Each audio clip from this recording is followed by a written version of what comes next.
Hey y'all, welcome to a very, very special edition of Mix and Kiki. I have the amazing ladies, Novella Ford and Lola Flash. What's up, y'all? Hey, April. Neighbor. I know Harlem neighbor.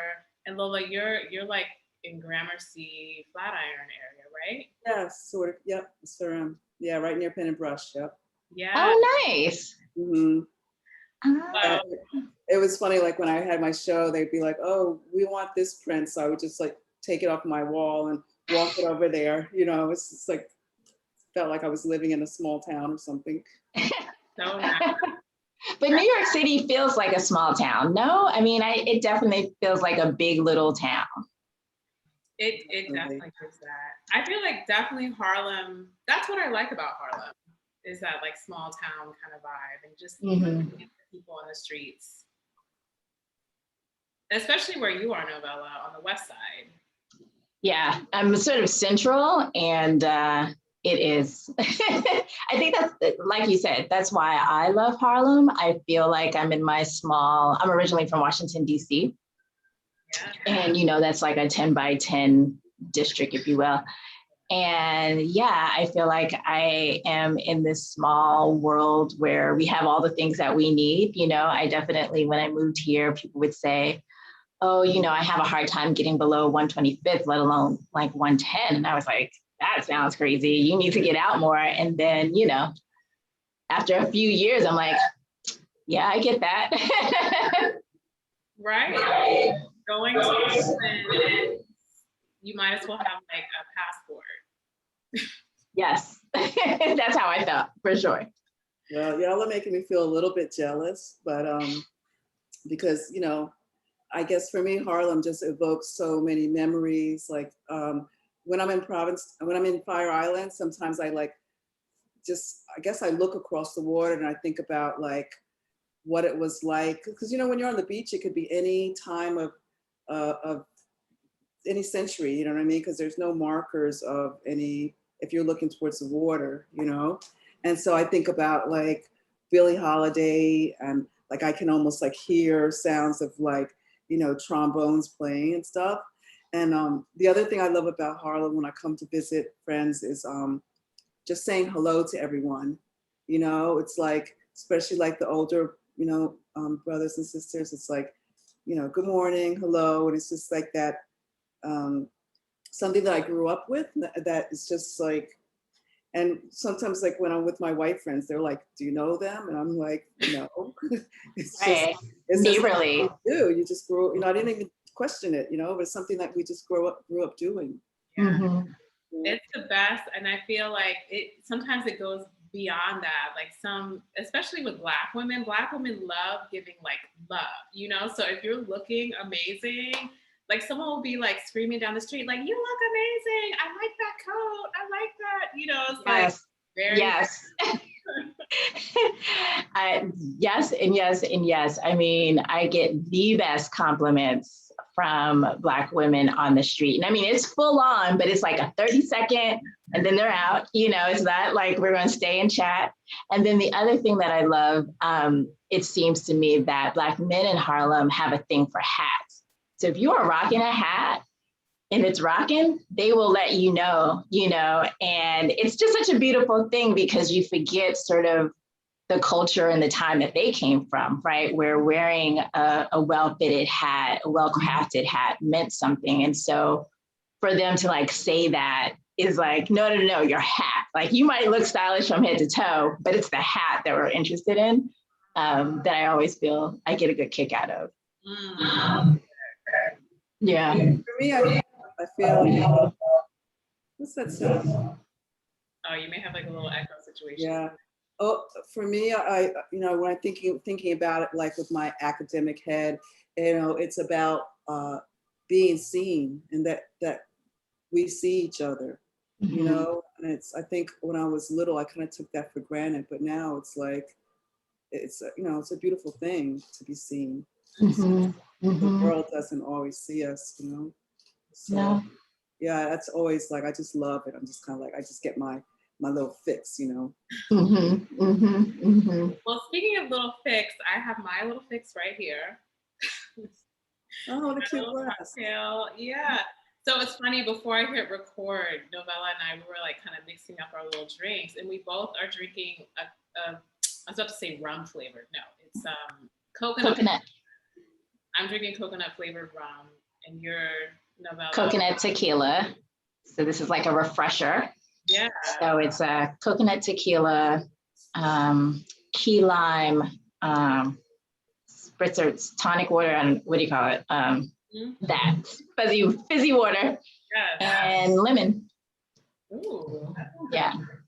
So light and refreshing. I never had coconut tequila. I love tequila.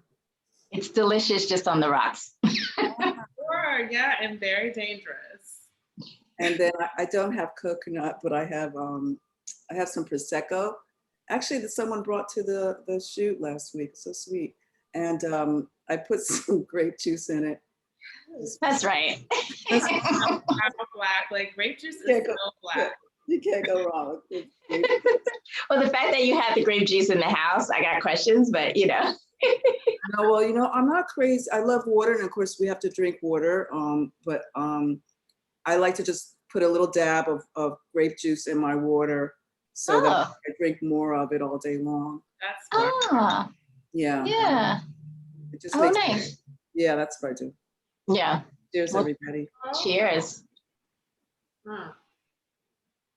You're so right about I have to trick myself to drink water, or I had to like get over the hurdle of like, okay, how am I gonna like make drinking water part of like my daily routine where I'm not like kind of cringing.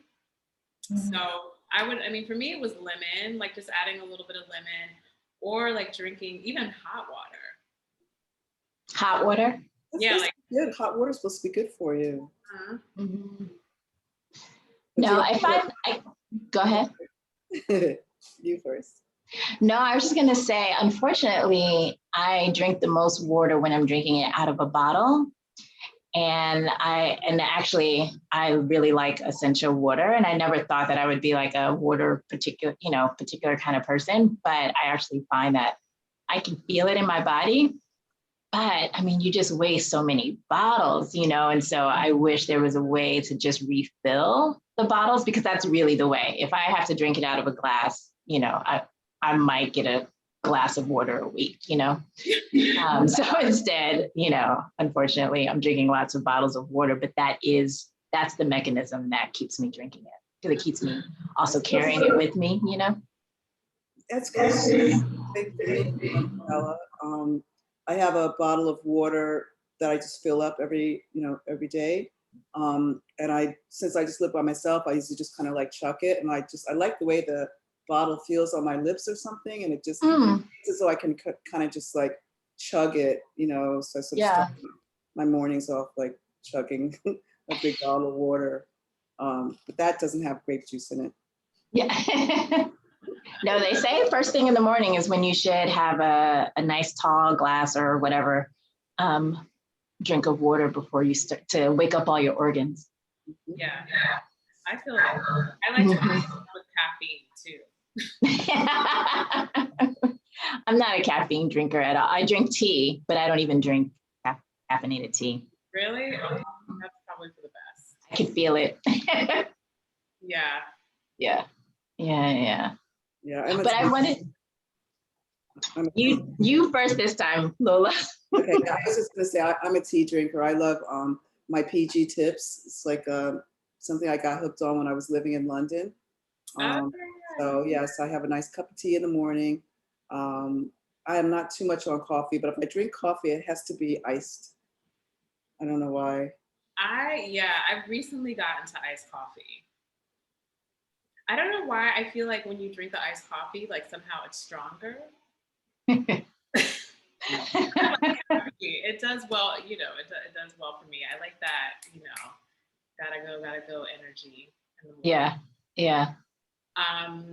So what is going on, you two, now that we are like, I don't even know. It feels weird to say. I mean, I guess we are kind of coming out of the pandemic, right? But I say that like cautiously. But, you know, what does that like feel like for the both of you? Like, how have you been like easing your way back into, and I can't even say back into normal because I don't think that we're gonna get back to like the way things were. And I think that's probably, for me, I feel like that's a good thing in a lot of ways. But yeah, what's been That's the hopeful, I mean, that's the hope, is that we're not going to get back to normal. I'm not so hopeful anymore. And I say that as someone who has been slowly easing back in anyway, and had gone to an event where it was just clear that everybody wanted to be back to normal.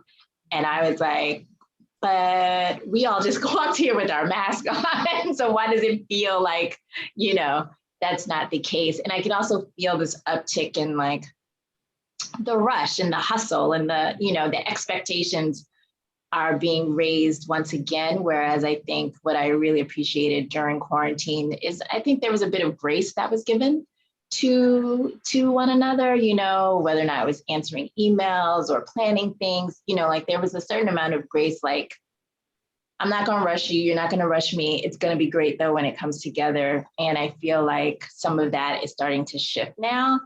And maybe that's a, capital, calculation, if you will, but I'm trying to hold tight to both that grace, but also that pace, because I found that that pace is my pace. And that while I thought I had been operating on my energy level, I was not. And it was wearing me out and down. And while I was doing really good work, I wasn't doing my best work, and I wasn't being able to think, you know what I mean, and really sort of marinate on an idea and then execute against it, And so I want to keep that space that some people may already naturally have, but I naturally have it now, and I'm holding tight as best as I can.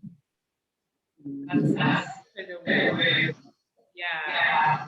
I feel the same way. And grace is definitely like the embodiment of that. I feel the same way, about that grace, and just trying to like let other people know like it's okay too. Like you can still hold on to that grace for yourself as well. Like let it be contagious, like we don't have to go back to that kind of frenzied, hurried, ragged, energy. Yeah, I mean, I think I love that word grace, and the idea that how we used to say, well, or think, if you didn't get a response right away, like maybe they're unwell, or maybe a family member's unwell, or, really sort of like stepping out of your own shoes and thinking about what someone else might be going through, I think that was a beautiful thing. And I would also hope to hold on to that. I mean, I live by myself, so I'm quite fine on myself. I'm an only child, so I'm quite happy to be by myself. But like the whole year was kind of a lot, and so I'm enjoying seeing like a few friends here and there. I'm still, like I have a residency this summer in Fire Island, and I'm super excited. I got nominated for the BOFO residency, so that's really cool. Yeah. It's nice to be nominated for something that hasn't happened a lot.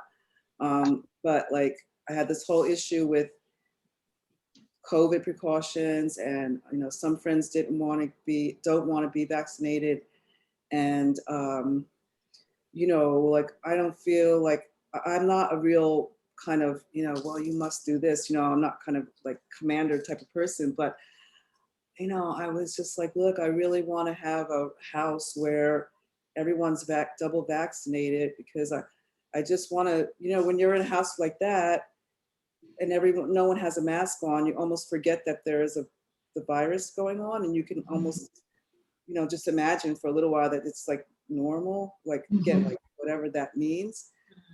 So that was really kind of problematic, because I didn't like pushing people away, and of course I'm not going to say you have to, but it's kind of like if you don't, these are the rules of the house, and so if you don't want to abide by these rules, then this is what the consequences are. So I felt really uncomfortable kind of having to make those guidelines.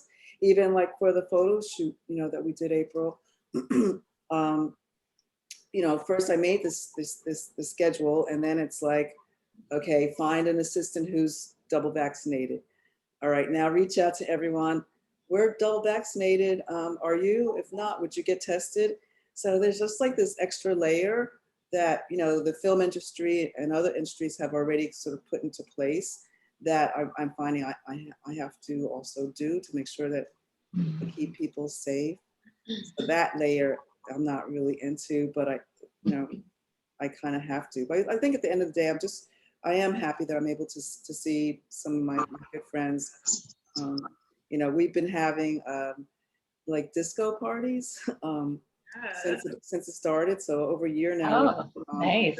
Yeah, on Saturday nights we just push our chairs away and just get up and dance. And our friend Darisha was actually Darisha and Afua.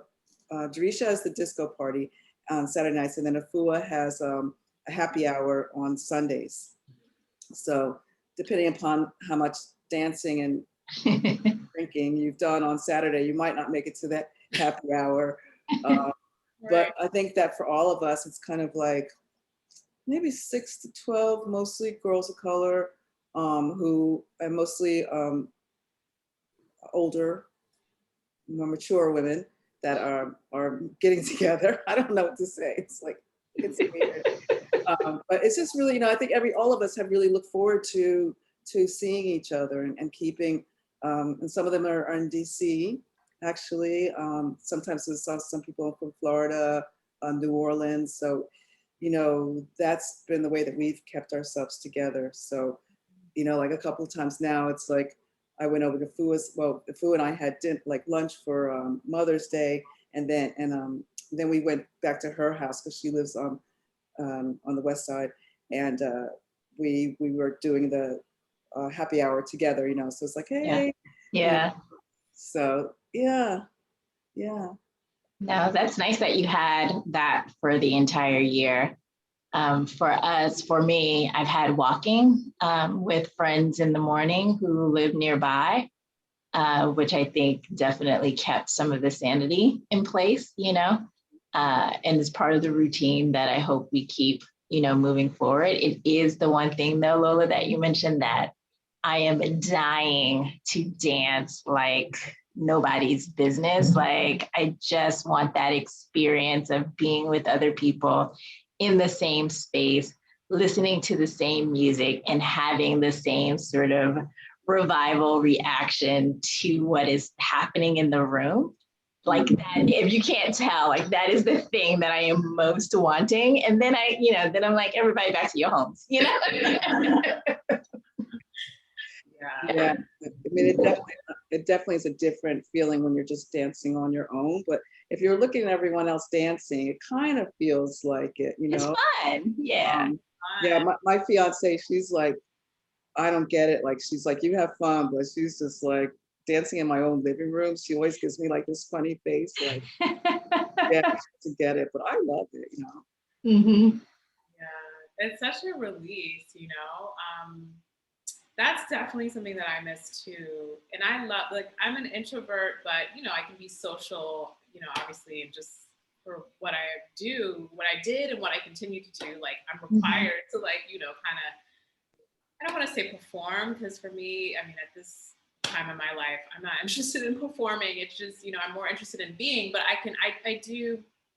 love communicating with folks, definitely, but I enjoy a lot of quiet time. And even though, yes, in the morning I'm very caffeinated, I'm like caffeinated like to meditate, you know, like it's like, so I do like, that is a lot of the grace that I found in this period of time, is just being able to do that and like not have any guilt over it, you know what I mean? And just like settling into that, and now, and giving myself the grace going forward to like continue to not feel guilty about it. But even with that in mind, you know, I still definitely miss that, like, just that church vibe, you know, of just like being in a room with people just like twirling, you know, and like you know, listening to, I mean, in my case, playing music on a good sound system. Yeah, yeah. I was going through some photos or left up on some photos, and I nearly burst remembering how much joy that I had at that particular event that I was at. And I just, it's been a long time since I've had that kind of, I have so much joy, I need to leave now. You know, that's not to say that there's been absence of joy, just that kind of like, you're ready to burst. And it's like, I've hit it, that's it. I can go home now, you know. I miss that. I definitely miss that part. Or how about the opposite, when like you're getting ready to go and you go get your coat, right? And then another song comes on and you're like, uh-oh, I gotta put your coat down, and you gotta dance near your coat so no one takes it, but you know what I mean? You're like, I don't know yet, you know, and then you're like, think you're going, and then you go back. Like, Yes. that's kind of fun for me. I remember those days for sure. Yeah, yeah. April, when are you hosting the next thing so we can come over and dance? I'm double vaxxed.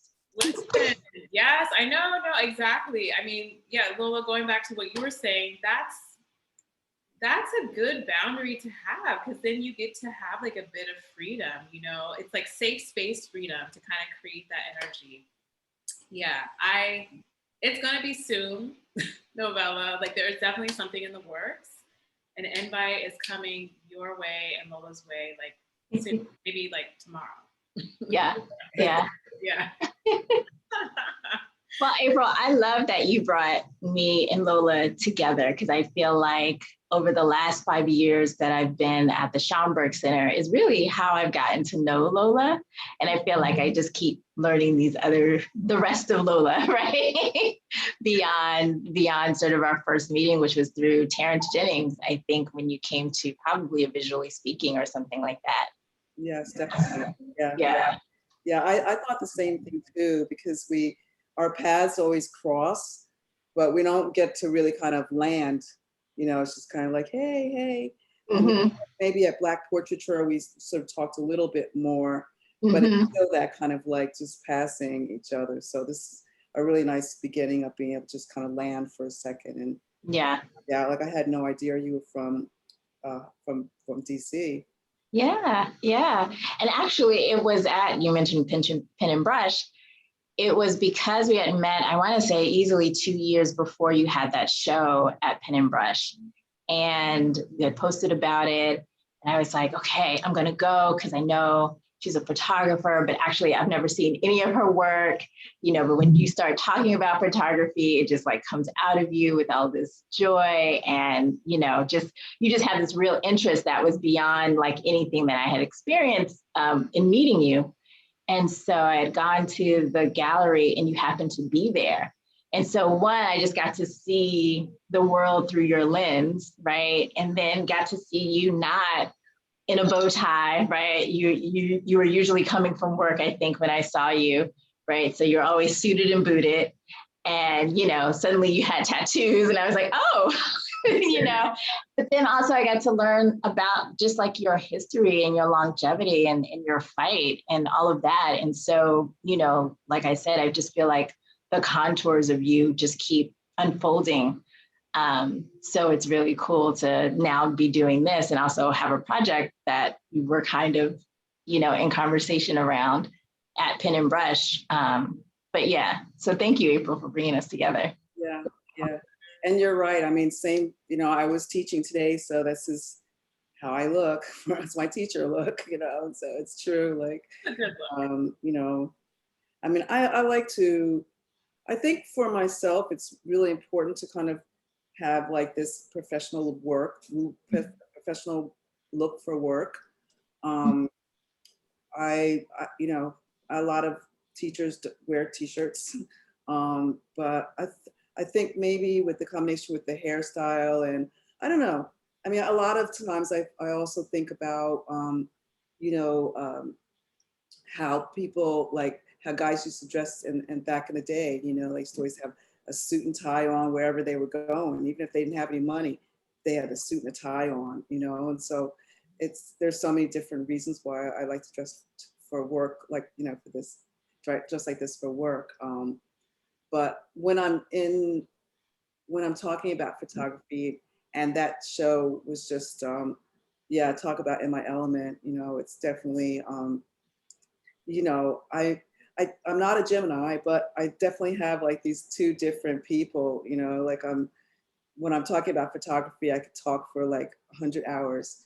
But if I'm just at a party, I'm gonna be the person kind of standing in the corner, or, kind of a wallflower, as they used to say. I mean, I've always, I always feel much more comfortable in social environments when I'm speaking about my photography.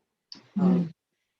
yeah, so I'm glad that you were able to see me in the environment where I feel the most comfortable, and, like I can really stand up and feel proud of all the work I've done.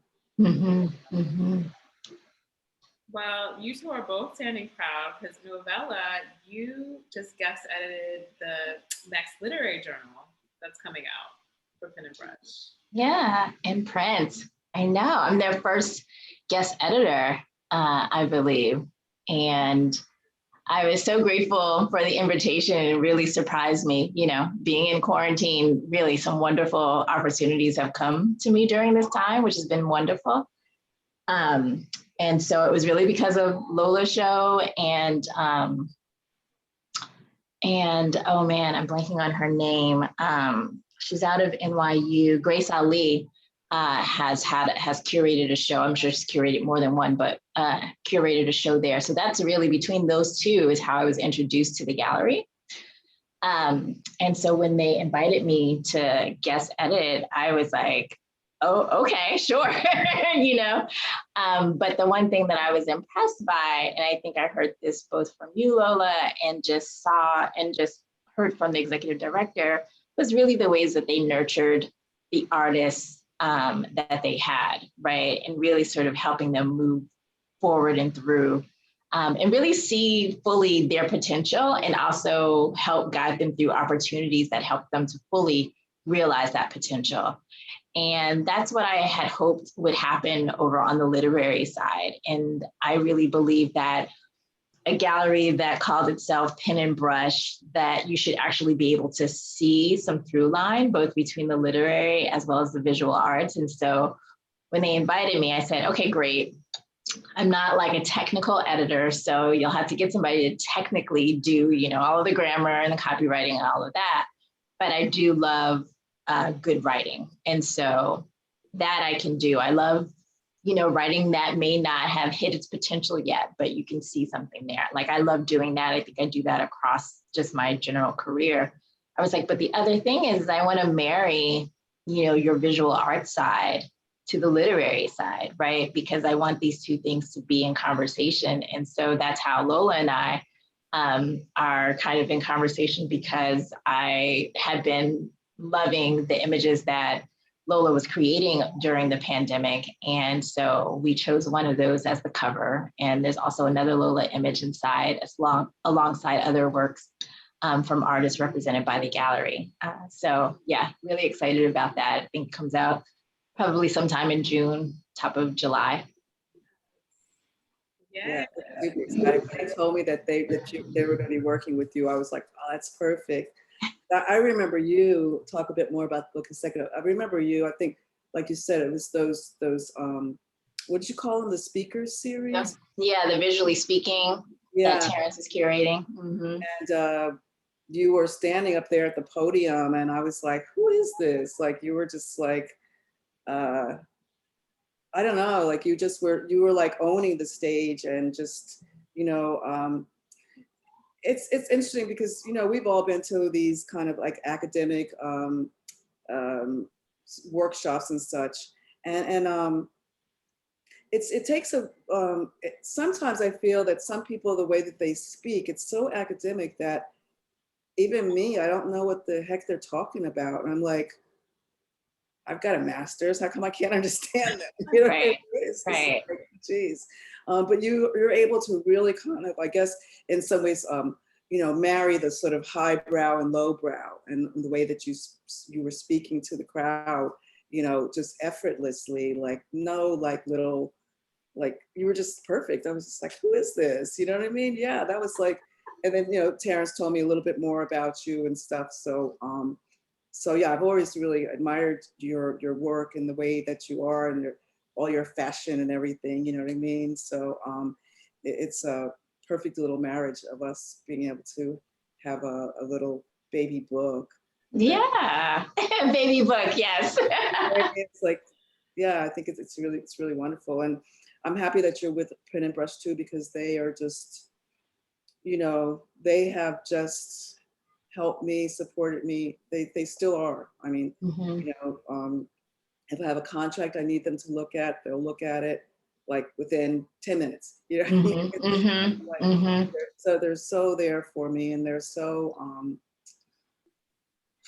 they're just really very open and wanting to help every person who is, women centered, and like you said, even those folks who aren't quite ready, but they see the potential, because they're both well, especially Dawn and Parker, and now Birdie's part of the team. Well, those two are historians, so they really have an in-depth understanding of art, and they can see, like any good curator, they can see like stuff in my work that I don't see, because they have so many different references. And yeah, I mean, they're just really, it really comes from their heart, the heart. And I don't know of many other institutions in New York that are so, I guess because they're also a nonprofit, that they can really be real. They don't, of course they need to make money, but they're not like a regular commercial gallery where they have to, like, it's like a feeding fest, to sell the work. Yeah. So I hope that you'll be doing more work with them, or, but for me, I don't know about you, April, but it feels like once you're part of them, it's like you're part of this family, and it's a true partnership that will last forever. Yeah, You. definitely. I mean, I feel like us reconnecting, it was like a full circle. I mean, we can't talk about it now. We'll be able to talk about it at some point, like the amazing major thing that's brewing with you, Lola. It was just like a full circle situation, like 2 years or so, or no, maybe 3 years after the show that you had, to kind of like circle back in this way. But yeah, I mean, that's what nurturers do, like there's no, I mean, not to say that there's no expectations, but it's not coming from the space of like, just being in it for yourself or for the institution. Yeah.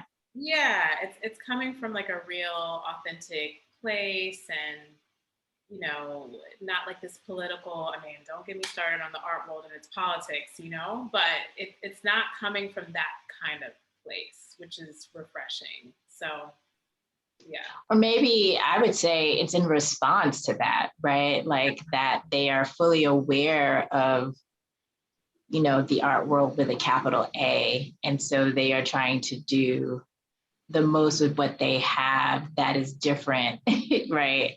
Yeah. For artists at varying levels in their career, right? But also deserve to call themselves artists with a capital A. Mm-hmm. Yeah.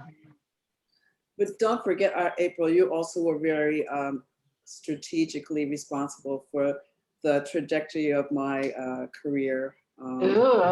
So I want to thank you on the screen for all of what you've done for me.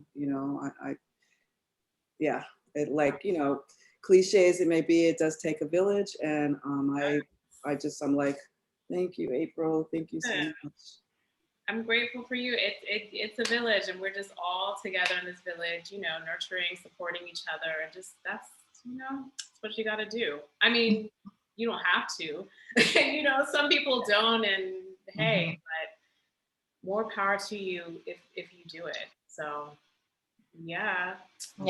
Now there's a lot of abundance in that, and I think, your world, your orbit April is definitely one that is generative. And so that's a really special thing. So I'll just go ahead and echo what Lola said as well. But also what I love, what I think is happening here is also you all are each storytellers, right? And I think that's what attracted me to the work. And that's what I see in your work, Lola, as a visual storyteller, what I see in your work, April, you know, in all the ways, in all the persons that you are and are not, but are still, as you call yourself different things as you move on in your career and likes and dislikes. But there's this way in which, you know, you're putting forth these narratives that sometimes are undertold, right? Or are not told well, and need to be part of the conversation, right? And so I think that that's absolutely what's happening. That's absolutely what I want to do, you know, and being at an archive, you're kind of forced to really consider what stories are being told and what aren't, and what is not, so that it can be part of the archive in the future. But I appreciate the ways in which both of you are helping to define that, right? And so that in some history, in some future where we're thinking about this history, that your names will be called, right? And the work that you've done will be part of that conversation. Solid on that. Cheers to that. That's what my uncle used to always say. Solid on that note, you guys, now that we're cheersing again, we gotta play this game. So before I hit record, y'all, I was reminding them of like how, you know, I usually ask this question when we wrap up, and I it's so funny, I always forget the question myself. I never prepare in advance. So I'm like over here sweating, trying to think about like what my answer to like my own question is gonna be. And the question is, who would you want to have drinks with who is either with us or no longer with us, or both?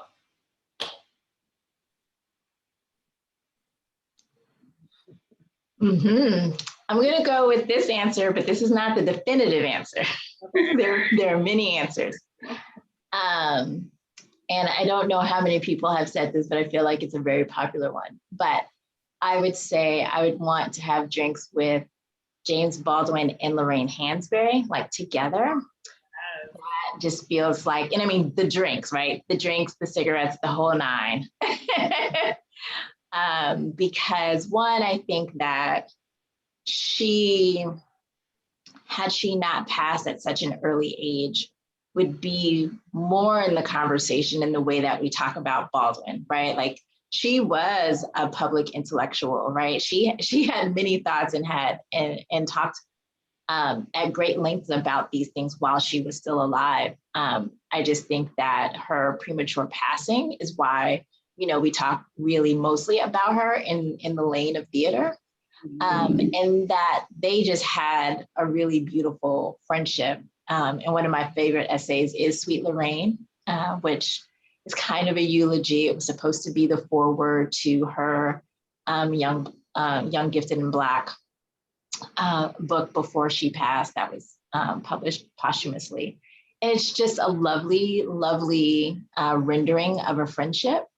But you could tell that they were both a trip and a half, but you know, with all the high and the low, right? Like I want all the high brow, I want all the low brow. I want to kick it around Harlem. I want to kick it downtown. I want to go wherever y'all are going. That just sounds like a really good time. Can I come? Yeah, I know, right? That's what I was gonna say. I'm like, I want to come to that. Be your plus one. Oh gosh, I just had one and it just flew away. You know, I think because when I watched some of your others, you know, I was thinking, okay, I think that I would want to. There's part of me wants to say Janelle Monáe. I just love everything about her and the fact that she's out, proud and queer, and so many actors and artists are not, artists of all kinds. And I would like to, you know, give her some wisdom, you know, like, but That's not my answer. My answer is Tina Turner. Yes, sorry. I really like to talk to Tina Turner. You know, I want to hear all about all the good times, more of the good times, because we've seen the films about the bad times. You know, her last name really was Bullock. And my great grandfather, his last name was Bullock. My grandmother's name is Bullock. So we've always wondered, I mean, you know, look at us, we're all related anyway, even if it doesn't matter what our names are, you know, but she particularly had the Bullock last name. And so, yeah, I would just like to kind of get, you know, knowledge on how she just, you know, she was such a, you know, so unlike all the others, you know, like just everything about her was really not like, well, I guess in some ways she's a little bit like Patti LaBelle, right? I mean, like thinking about the kind of crazy outfits and stuff. But the music was just so rock. It definitely wasn't really sort of like in the sort of Black R&B lane. I mean, it was, but it wasn't. You know what I mean? She was definitely, definitely sort of creating her own sound, obviously. And I just would like to know get advice on how she was like able to be strong, how she was able to get away from Ike, and just all the kinds of like words of wisdom. You know, I love older women. You know, my Salt series is based on older women. I just spoke to Lottie, who is, she just turned 95. She's one of the women in my series. Coho, a couple of weeks ago, I went and had dinner with her. She turned 99. And when I said happy 99th birthday, I was like, gosh, I haven't said that very often. Right. You know? So yeah, I would definitely love to meet Tina Turner. And I understand she's got Alzheimer's now. No, really? That's what I heard. Oh. But yeah, I would have just loved to have given her a hug and just picked her brain. Mm-hmm. And of course, take a picture. It's not a picture. Definitely. Yeah. That's a good one.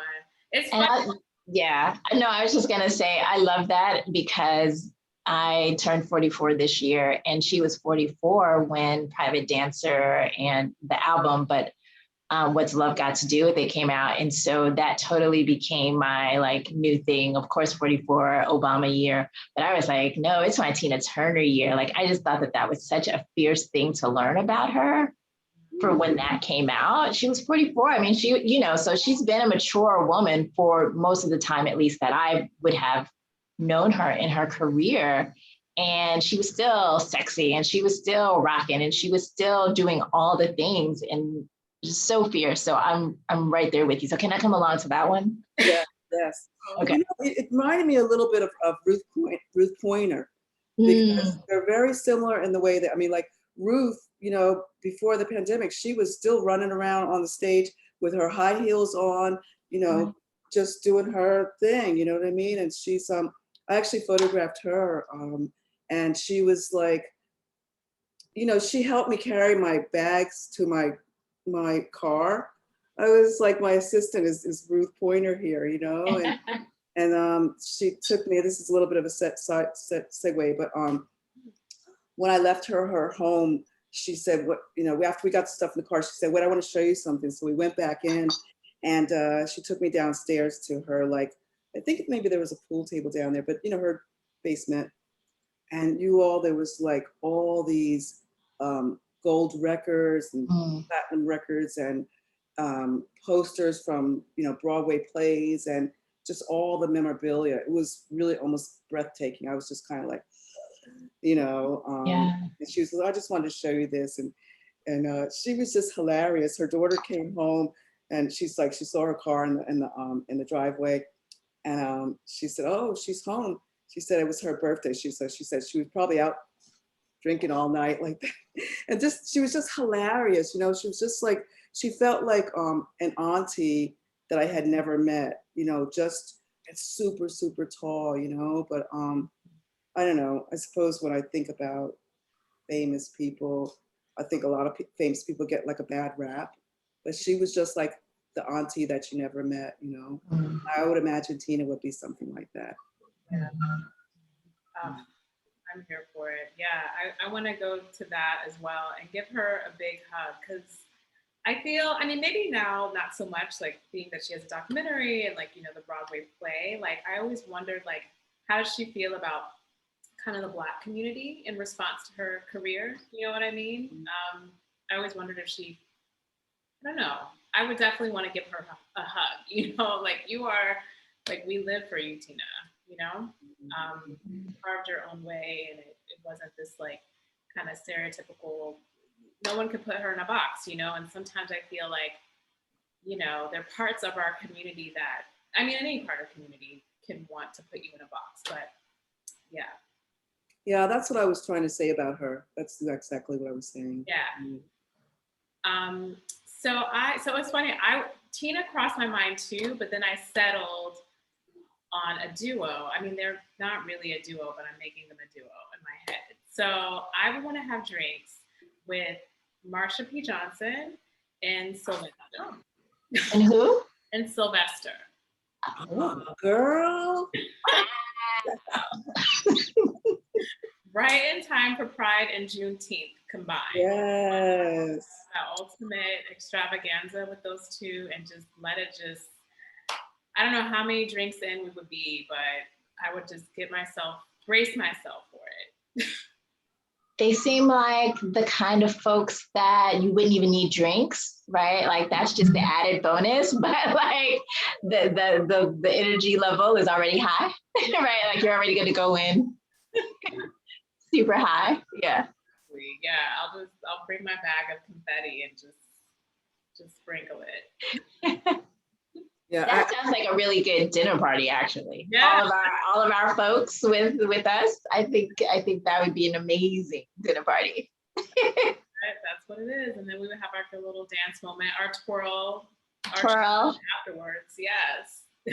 Yeah. What's the song you would choose for the dinner party? What would be the pinnacle song of the evening? Oh God, girl, you gonna put me on the spot. Okay, let me think about that. There'll be a disco ball. It'd have to be a disco ball. Definitely.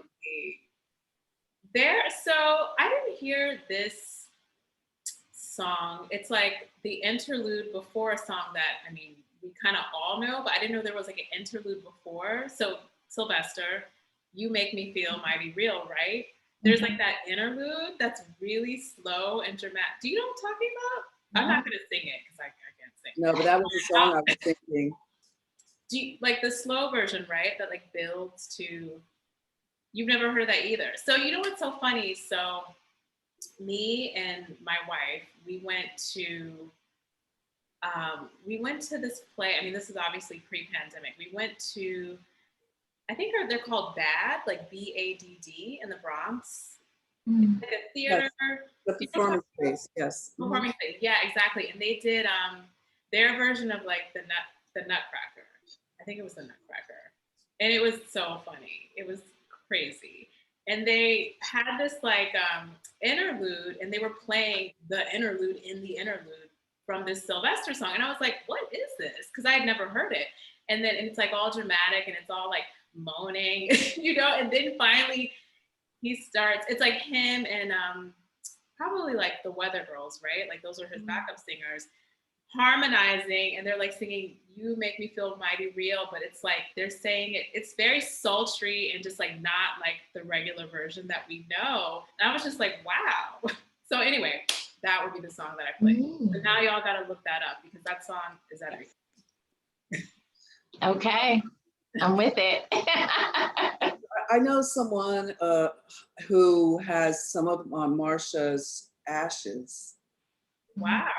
Yeah, and of course I was like, I wanted to do something with them. Like I wanted to ask him if I could do something with them, like, I don't know, scan them, or I don't know. It just felt like it was like there's a piece of Marsha there. Like, what could I do with it that was respectful but also powerful? You know, something to even put her out there even more into our world, and I don't know, maybe help bless us or something. But yeah, when he told me that, I was just like, I probably just kind of went blank because I was just thinking, what could I do with that? So Yeah. If you all have any idea of what might be respectful but powerful at the same time, let me know, because Altar and ancestral altar. That's what came to mind. yeah, maybe I should read some ancestral books.